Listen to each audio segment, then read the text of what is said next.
La música es una revelación mayor que toda la sabiduría y la filosofía, afirmó en una ocasión Ludwig van Beethoven, compositor, director de orquesta, pianista y profesor de piano alemán. Buenos días a todos, soy Daniel Domínguez, director nacional de las artes del Ministerio de Cultura de Panamá. Todos los concursos del Ministerio de Cultura que se hicieron a través de la Dirección Nacional de las Artes se fueron por el terreno de lo digital.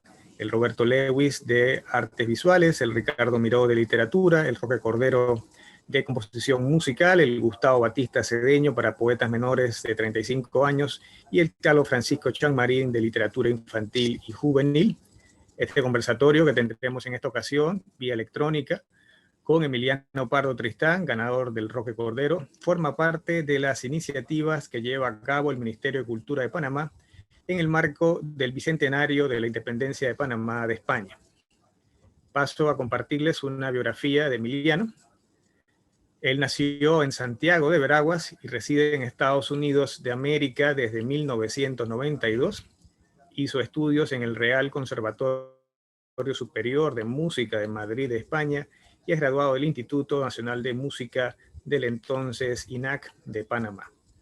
Obtuvo una maestría en interpretación y un doctorado en composición en la Universidad Temple en Filadelfia y un postdoctorado de la New York University.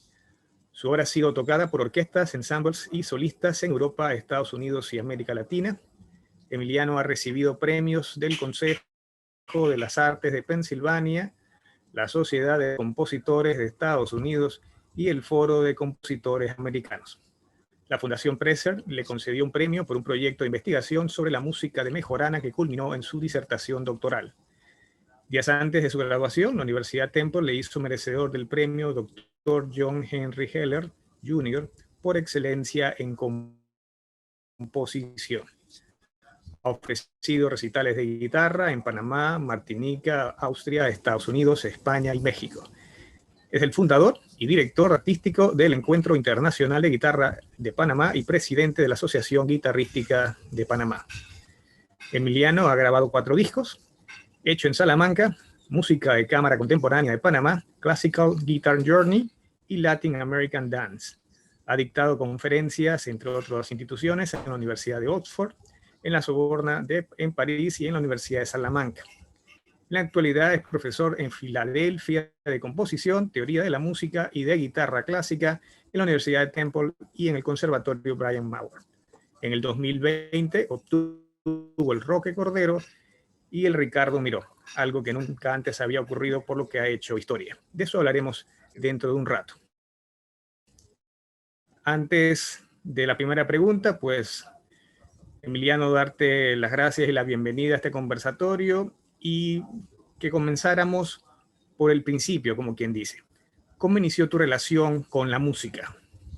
Sí, bueno, ante todo, gracias a ti, Daniel, por la invitación y gracias al Ministerio de Cultura también por lo mismo, por invitarme a hablar sobre lo que hago, sobre música, sobre composición y hasta un poquito sobre literatura. Bueno, tengo que decir que mis inicios fueron diferentes a los de muchos músicos, porque en mi casa nunca existió un instrumento musical, no había un instrumento musical, yo no tenía ni siquiera una guitarra para ver si me gustaba la música. Lo que tuve fue un ukelele de esos que vendían en el almacén Army Navy por $3.50, nunca se me ha olvidado el precio. Un almacén que quedaba en la central, los años, bueno, hace mucho tiempo. Entonces, ese fue mi primer instrumento. Luego toqué en las bandas militares, yo estuve en el primer ciclo cantón, pero nunca desfilé en una banda militar porque a mí, mi madre no podía comprarme los uniformes, que eran algo costosos. Entonces, es inusual porque la música hay que empezarla muy temprano, pero yo desconocía todo esto. Yo no sabía, en ese tiempo, cuando yo decido ser músico, yo no sabía que había que empezar tan temprano. Entonces, yo decido ser músico cuando me graduó del Instituto Nacional en 1976. Yo me gradué con 16 años, un poco temprano, y cuando salí del Instituto Nacional yo no sabía qué iba a hacer de mi vida. Yo no sabía qué iba a estudiar. Sí tenía predilección por las artes, pero no había sido expuesto ni a la música, ni a la pintura, sí leía mucho cuando era niño, lo que leen todos los niños, leía Paquines, tebeos. Y entonces ahí con un grupo de amigos empiezo a tocar la guitarra y me dije que si quería ser músico, que si quería dedicarme a la música, tenía que ir a una escuela de música. Entonces ahí fue cuando voy al conservatorio de música, una escuela del INAC, Instituto Nacional de Música del INAC, y mi maestro Gabriel Tapia me dice, vio mi interés por la música, vio que estaba, yo estudiaba 9 horas cuando yo empecé a tocar la guitarra, y él me dice en una clase, tú deberías irte a España. Y me acuerdo que ese día regresé a la casa y le dije a mi madre, me gustaría irme a España, pero como así, como quien dice, pues España como si estuviera aquí al lado, un barrio de al lado. Y en 6 meses yo estaba en Madrid, haciendo las audiciones para el conservatorio, el Real Conservatorio Superior de Música de Madrid. Y ahí fue donde empezó realmente mi formación musical. Lo de Madrid es muy importante en mi vida porque son 7 años que yo no regreso a Panamá. Me quedo allí, llego con 18 años y regreso a los 25 años sin haber estado en Panamá por 7 años. Entonces, ahí, aparte de mi formación musical, tuvo mucho que ver mi formación como persona, porque después de Madrid, Madrid es la consecuencia de todo lo que ha venido después. Es lo que ha empujado todo lo que ha venido después. Es una ciudad que acababa de tener una transición de dictadura, pues Franco murió en 1975, yo llego en el 78 y la apertura en Madrid fue increíble, lo que muchos conocerán con el nombre de la movida madrileña, pues yo viví todo eso y eso fue increíble en todos los aspectos. Y bueno, todo lo que Madrid tenía para ofrecerme, realmente yo desde que vi Madrid y yo aquí me quedo para siempre, ¿no? Porque me encantó, me enamoré de la ciudad y casi me quedo, pero bueno, tuve que regresar a Panamá. ¿En qué parte del mundo, si fue en Panamá, si fue en Madrid, cuándo comienzas a componer?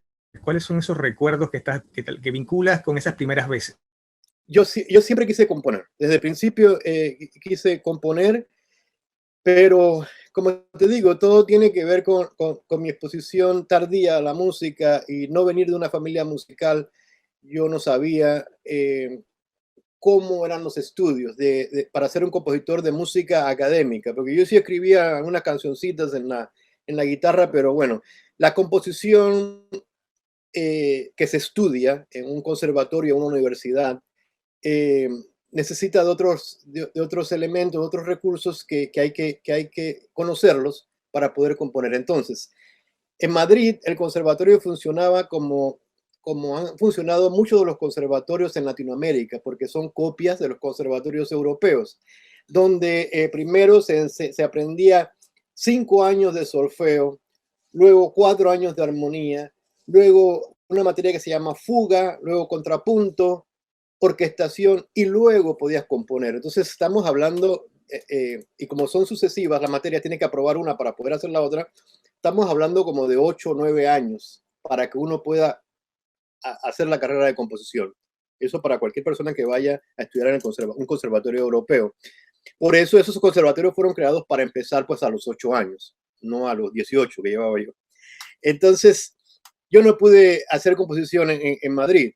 Yo lo que estudié fue la carrera de guitarra clásica y esa fue la razón por la cual no pude empezar a componer. Yo la composición la hice fue aquí en Filadelfia. En Filadelfia fue donde hago una maestría en interpretación y luego el doctorado lo hago en composición. Cuando yo quiero hacer el doctorado en composición, que era lo que siempre me había interesado, componer, no me aceptan en composición porque yo no había compuesto casi nada. Yo era un intérprete de música de guitarra clásica.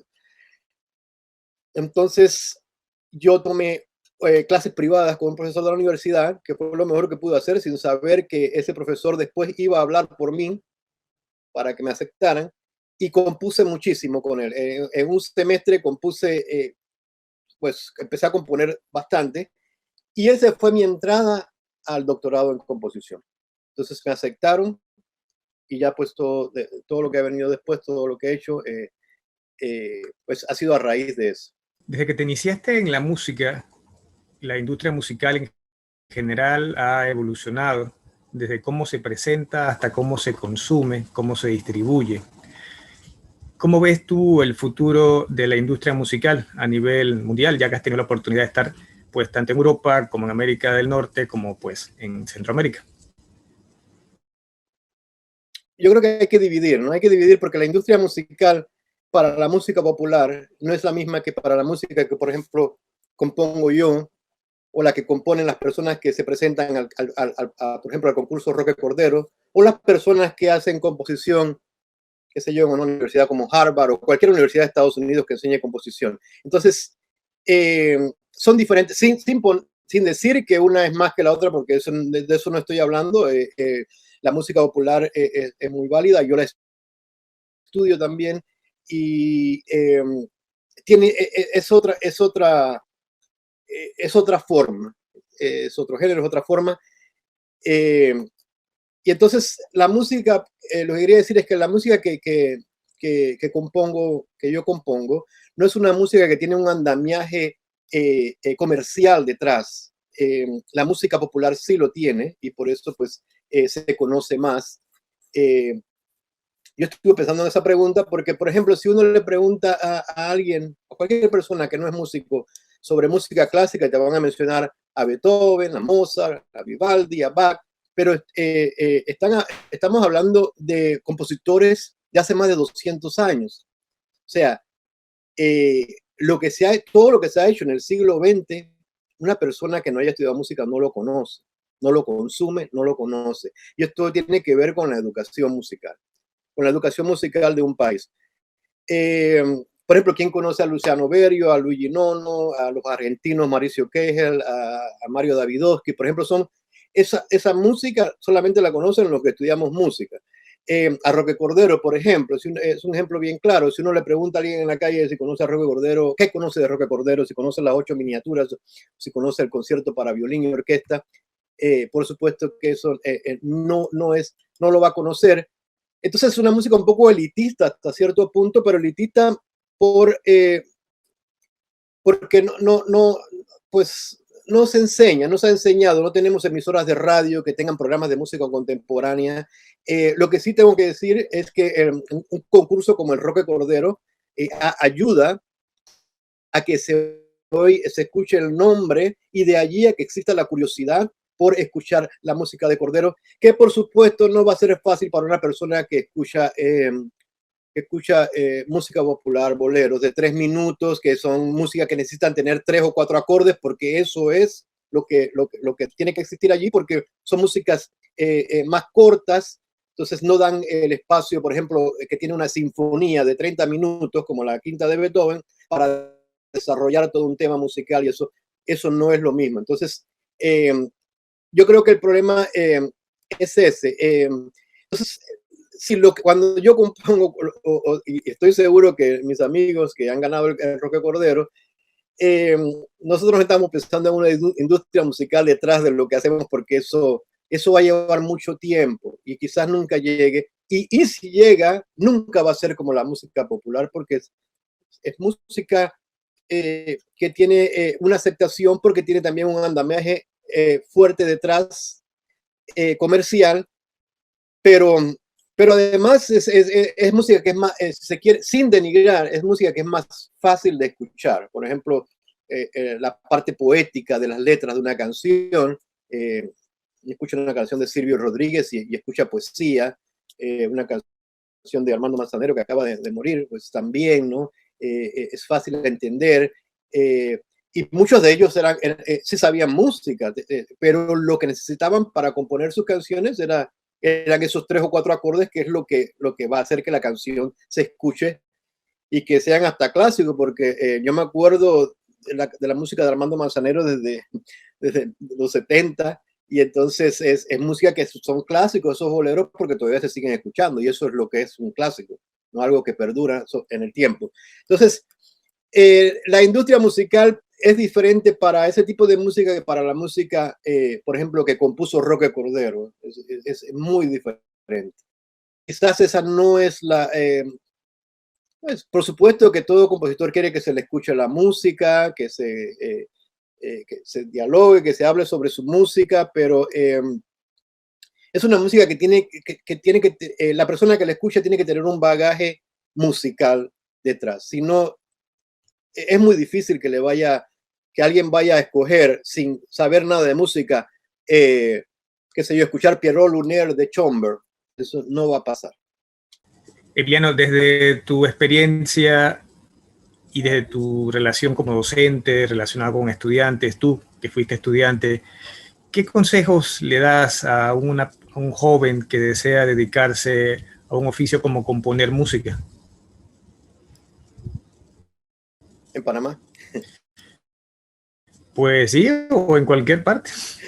Yo cuando leí, pues he sido crítico hasta cierto punto con las escuelas. Lo que le aconsejaría a un estudiante de composición en Panamá es que se vaya del país. Que se vaya del país porque Panamá no ofrece las carreras de composición musical. Ni siquiera la universidad ni el Instituto Nacional de Música. Entonces, ¿cómo se va a estudiar composición si no existe la carrera? Pero esa es una respuesta que no es la que quiero dejar porque se trata de dejar algo positivo, yo creo. Y hemos visto, por ejemplo, que el estudiante, creo que era el más joven que ganó la sección de banda musical en el Cordero, es un estudiante que yo creo que no ha estudiado composición musical. O sea que realmente se puede, si hay el interés. Yo no lo conozco a él, no sé su bagaje, estoy hablando sin saber, pero porque es joven y porque no existe la carrera, pienso que no ha estudiado composición musical, a menos que lo haya hecho con un profesor privado, no sé. Creo que se puede estudiar la composición ahora porque existe internet, porque existen accesos a fuentes y se puede hacer un autodidacta. Y este chico pues lo demostró que incluso ganó un premio donde habíamos otros concursando y es importante, o sea, si hay un interés siempre se puede hacer y estudiar de forma autodidáctica es tan válido como ir a una universidad a hacer doctorado y hacer eso no cabe ni una duda de que puede ser así. Lo han demostrado miles de veces escritores y compositores y otros artistas. Eh, Antes de aconsejar a un estudiante de música que quiere estudiar composición, me gustaría recalcar en eso, en aconsejar a las personas que tienen que ver con la educación musical en Panamá, que son la Facultad de Bellas Artes pues, y el Instituto Nacional de Música, lo que se conoce como conservatorio. No puede ser que Panamá no ofrezca materias que son carreras que son del siglo XIX, como composición musical.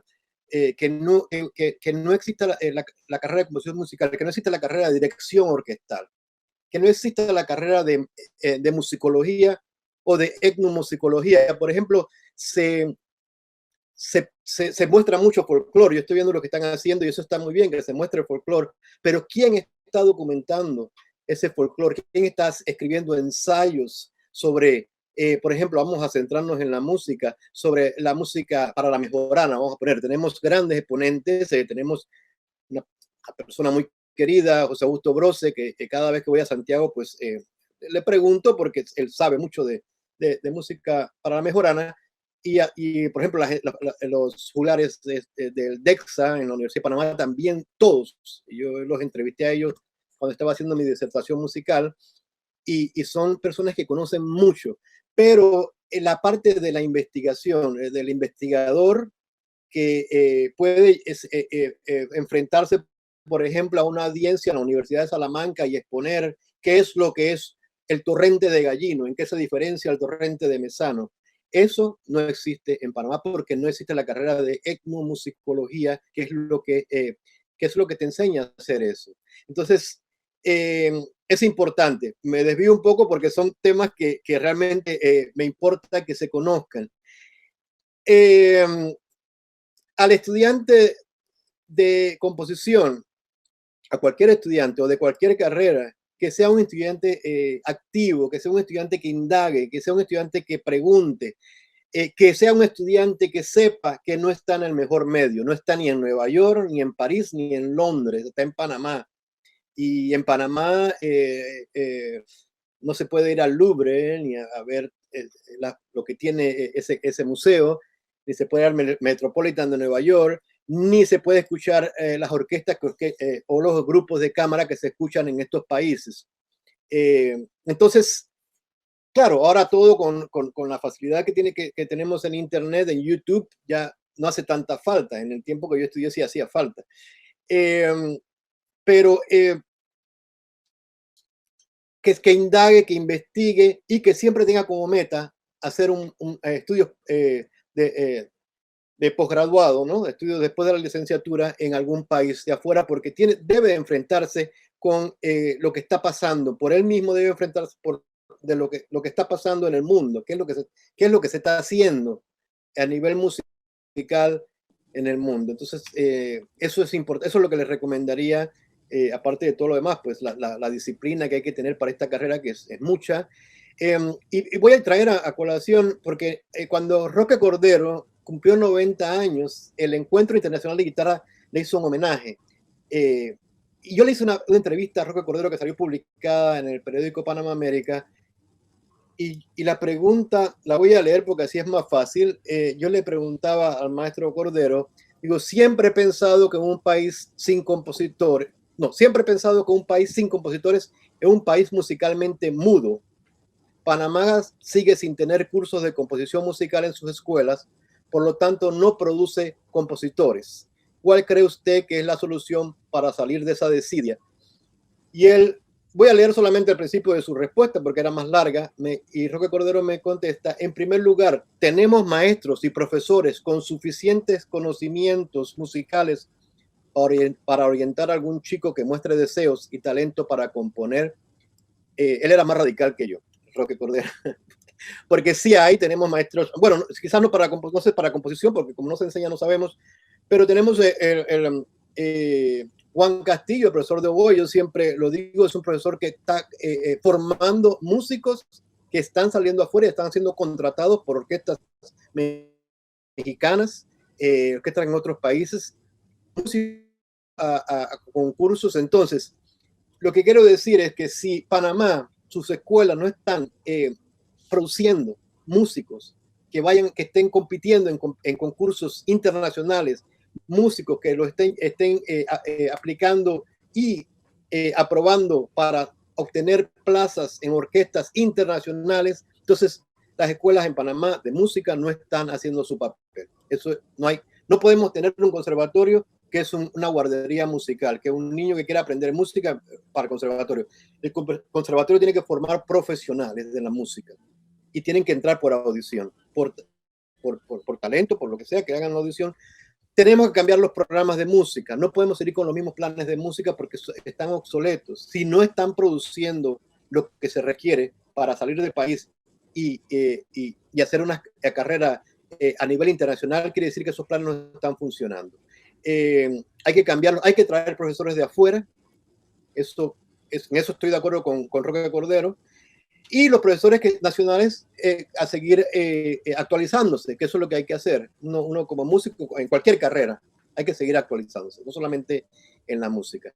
Entonces, bueno, hablé de muchas cosas, no solamente de los consejos al estudiante de composición, pero tenía que decirlo y ojalá sirva de algo porque sí creo que es importante. Estamos en el siglo XXI, no podemos, tenemos un concurso Roque Cordero y no estamos dando clases de composición en Panamá. No puede ser. O sea, sí. En tu caso en particular, ¿cuáles han sido tus principales influencias musicales en cualquier género?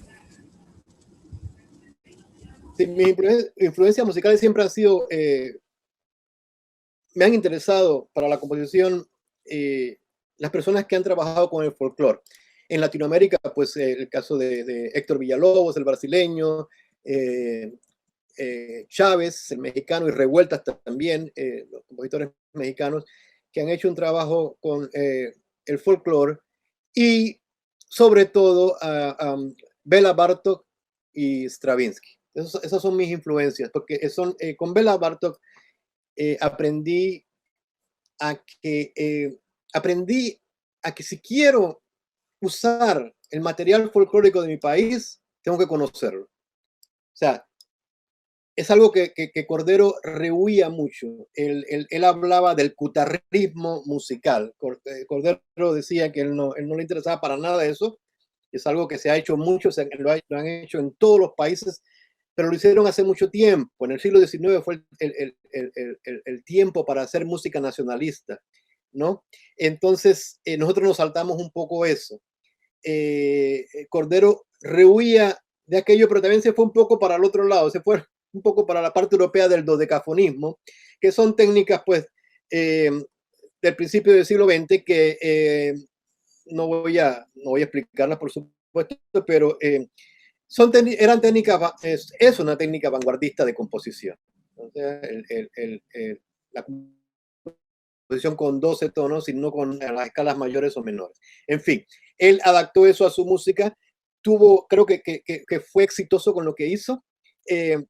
También la música de Cordero la he estudiado, pero sobre todo, si tendría que quedarme con un compositor, sería Stravinsky. Si yo tuviera que llevarme 3 obras a la isla desierta, serían los 3 primeros ballets de Stravinsky, El pájaro de fuego, Petrushka y La consagración de la primavera. Y si tuviera que llevarme una, me llevaría La consagración de la primavera. ¿Y por qué? Porque en esa obra está toda la historia de la música. Ahí está desde el canto gregoriano, las polifonías vocales de Palestrina o las polifonías instrumentales de Bach, están las melodías de Mozart, está Beethoven, está todo pasado por el intelecto de un gran genio que fue Stravinsky, que claro, toda la parte vanguardista que él le añadió a eso. Pero estamos hablando de música, imagínate, La consagración de la primavera se estrenó en 1913, o sea que ya más de 100 años. Pero son compositores que dejan una huella, que dejan una marca, y que después de ellos o se sigue lo que hacen ellos, o tiene que haber una ruptura muy grande, que es lo que está pasando ahora, pues con la música de computadoras y la música electrónica. La música está tomando caminos diferentes. Quiero compartir unas breves biografías del jurado del Roque Cordero del 2018. Eddie Mora Bermúdez, de Costa Rica, egresado del Conservatorio de Tchaikovsky de Moscú, ganador de un premio Latin Grammy en el 2017, fundó el Instituto de Investigaciones en Arte y decano de la Facultad de Bellas Artes de la Universidad de Costa Rica. Olian José Lana, de Brasil, que estudió en el Conservatorio Estatal de Música de su ciudad natal. Estudió en composición también y análisis de música. Hizo un máster en la Facultad de Música de la Universidad de Montreal. Manuel Francisco Karch, de El Salvador, estudió guitarra clásica y composición musical en Estados Unidos, subdirector académico de la Escuela de Música de su país. Y traigo esto a colación porque este jurado en el 2018 premia en el Concurso Nacional de Composición Musical Roque Cordero, en la categoría de orquesta sinfónica, a 2 danzas latinoamericanas.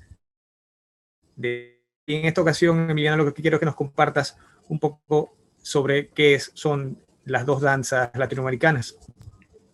Sí, pues es lo que he venido haciendo desde que empecé composición musical. Cuando yo empiezo a componer y empiezo a entrar más pues, de lo que se ha hecho, de lo que se había hecho en Panamá, yo noto que en Panamá nos saltamos, por ejemplo, ese nacionalismo que sí existió en México con Chávez y Revuelta, que existió en Cuba con Amadeo Roldán y Caturla, que ha existido en Brasil con Villalobos, ha existido en todos los países. Entonces, Panamá nos habíamos saltado eso de usar folclórico, de conocer, no de ponerle un taxido, como decía Cordero también, no ponerle un taxido poniendo una música, un pindín en la música, en una orquesta sinfónica. No se trata de eso, sino conocer el material folclórico para, como decía Bela Bartók, que sea como tu segunda lengua materna, aprenderlo bien y entonces utilizar ese material en tus composiciones. Entonces, Dos Danzas Latinoamericanas es eso, es material folclórico estudiado, entonces con una estética que ya pues es una estética un poquito más vanguardista, eh, compuesta para la orquesta sinfónica. Eso es lo que es, en pocas palabras, las Dos Danzas Latinoamericanas. El jurado del Roque Cordero del 2020 estuvo integrado por el español José Luis Turina, quien estudia violín, piano, clave, dirección de orquesta y composición en los conservatorios de Barcelona y Madrid. Luego estudia en la Real Academia de España en Roma. Gana premios internacionales, entre ellos el de composición Reina Sofía. En tanto, la argentina Nelly Beatriz Gómez es pianista, docente, conferencista, especialista en composición y en música sinfónica y de cámara. Ha ofrecido conciertos en Argentina, España, Portugal, Italia, Grecia. Alfonso Fuentes Colón es compositor, es pianista, es poeta, es cuentista, director, productor y educador de Puerto Rico. Estudió en el Conservatorio de Música de Puerto Rico y después en el New England Conservatory of Music. Y ellos pues premian la pieza Sonata en Azul por las siguientes razones, cito, premiada por la excelencia correspondiente entre las ideas y su realización, a través de una escritura guitarrística de gran nivel puesta al servicio del ambiente, evocado por los versos de Pedro Salinas, de Rubén Darío, de Rafael Alberti, que encabezan cada uno de los 3 movimientos que integran la partitura. Entonces, ¿cómo fusionas literatura y música en Sonata en Azul? Realmente hablar de música programática, que es lo que es esto, pues basarme o inspirarme más bien en versos de poemas. Dos poetas, como bien dijiste, de la generación del 27, Alberti y Salinas, y el padre del modernismo, ¿no? Rubén Darío. Hablar de música programática es complejo porque la música, pues, si cualquier persona que escuche esta sonata, por supuesto que no va a asociarlo con estos poemas, pero para mí, pues, si tuvieron una inspiración, si quieres, es inspiración más que influencia o lo que se pueda llamar. Realmente, en esta obra, que está dedicada a una guitarrista ruso-mexicana, Nadia Borislova, y que la va a estrenar en Panamá, usé ese trabajo que hago siempre, usar pues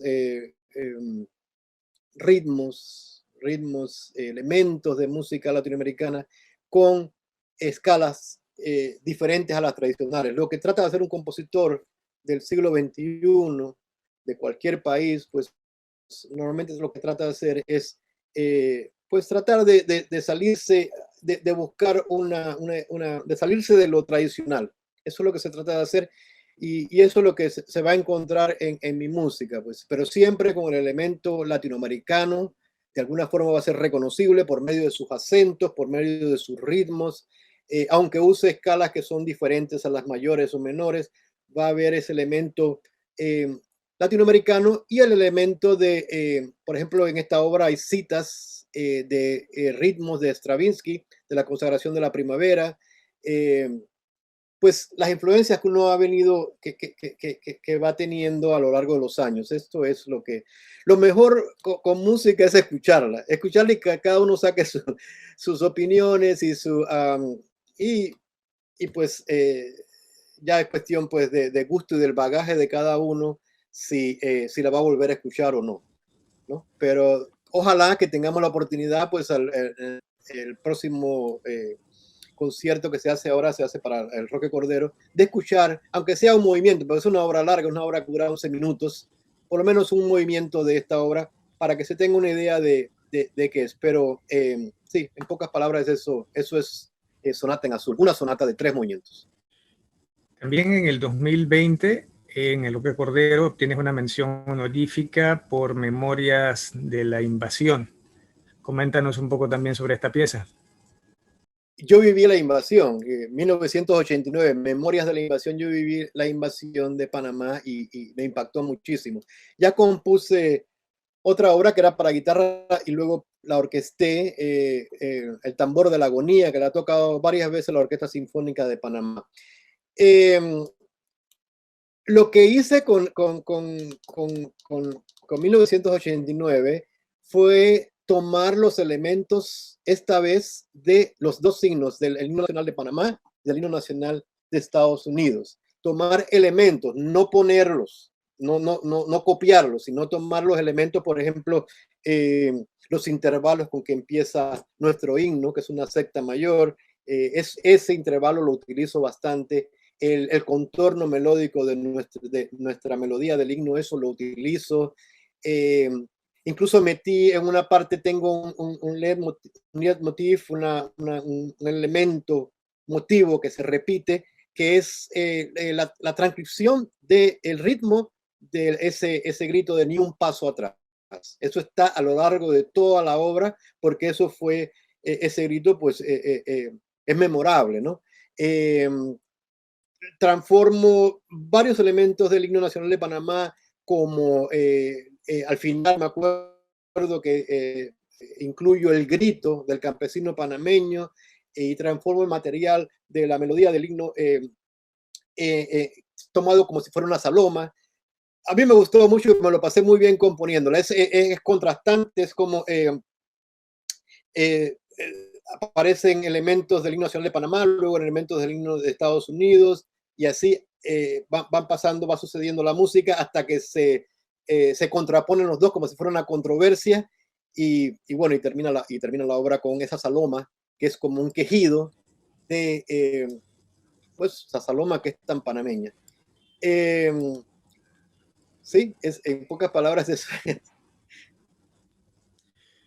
En el 2020, en términos de concursos, pues tuviste un gran año, no solo obteniendo el Roque Cordero de composición musical, sino también el género novela del Concurso Nacional de Literatura Ricardo Miró, que es el concurso literario y artístico más antiguo que tiene el país.